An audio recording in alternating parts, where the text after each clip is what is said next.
শীতের সকালে একদম তাজা সবুজ গরম গরম মেথি পরোটার স্বাদ পেতে কারই না ভালো লাগে। তো আজ বানিয়েছিলাম একদম ঘরোয়াভাবে টেস্টি মেথির পরোটা। প্রথমেই আমি এক আঁটি মেথি শাককে খুব ভালোভাবে বেছে ধুয়ে পরিষ্কার করে নিয়েছি। এখানে শুধু মেথি শাকের পাতাগুলোই ব্যবহার করেছি।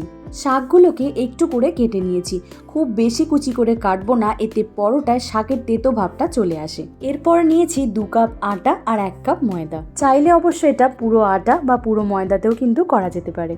এবার এতে এক এক করে স্বাদ মতো নুন, অল্প চিনি, 1 চিমটে হিং, হাফ চামচ জিরের গুঁড়ো, অল্প কালো জিরে, 3 চামচ সাদা তেল দিয়ে ভালোভাবে মিশিয়ে নিয়ে দিয়েছি কেটে রাখা মেথি শাক। এবার সব কিছু আবারও খুব ভালোভাবে মিশিয়ে নিয়ে অল্প অল্প করে জল দিয়ে নরম একটা ডো তৈরি করে নিয়েছি। খুব বেশি শক্ত করে মাখবো না এখানে।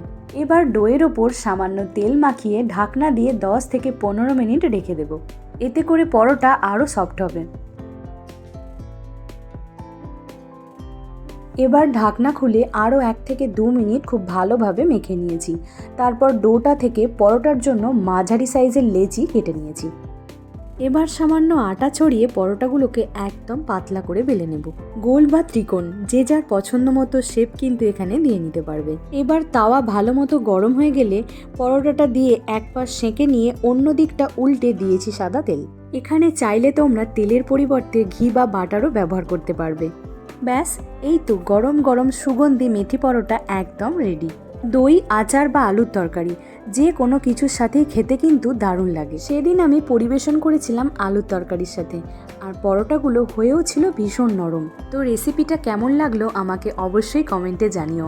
আজকের জন্য এটুকুই, টাটা।